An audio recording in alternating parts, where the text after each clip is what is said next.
कोल्हापूर जिल्ह्यामध्ये चर्चेचा विषय ठरलेला आहे की गडिंग्लज, आजरा, चंदगड आणि कोल्हापूर जिल्ह्यामध्ये बेरेड समाज लोकसभेला कोणत्या उमेदवाराच्या मागे जाहीर पाठिंबा करणार।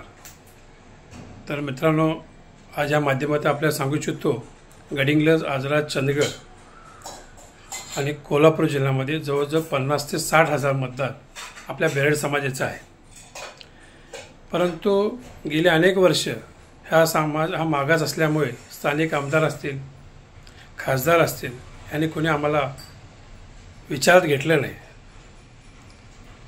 निवडणूक आली की निवडणुकीच्या तोंडाशी आल्यानंतर जवळ करायचं, निवडणुका झाल्या की त्यांना लांब करायचं, अशापर्यंत गेली 60 वर्ष असंच चालू आहे।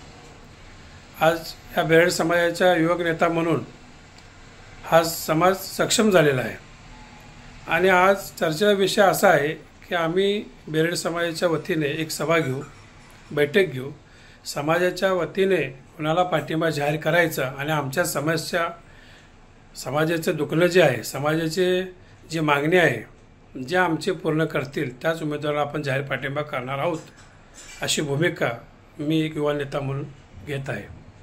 तर लोकसभेच्या निवडणुकीच्या कोणत्या उमेदवाराला जाहीर पाठिंबा द्यायचा हे काही थोड्या दिवसामध्ये आम्ही जाहीर करू आणि येणाऱ्या काळामध्ये चांगला खासदार संसदमध्ये पाठवायचा आणि आमच्या समाजाची कामं केली पाहिजे ही भूमिका असणारा उमेदवार असावा, असा विचार करूनच आम्ही पाठिंबा देऊ असा निर्णय घेऊ।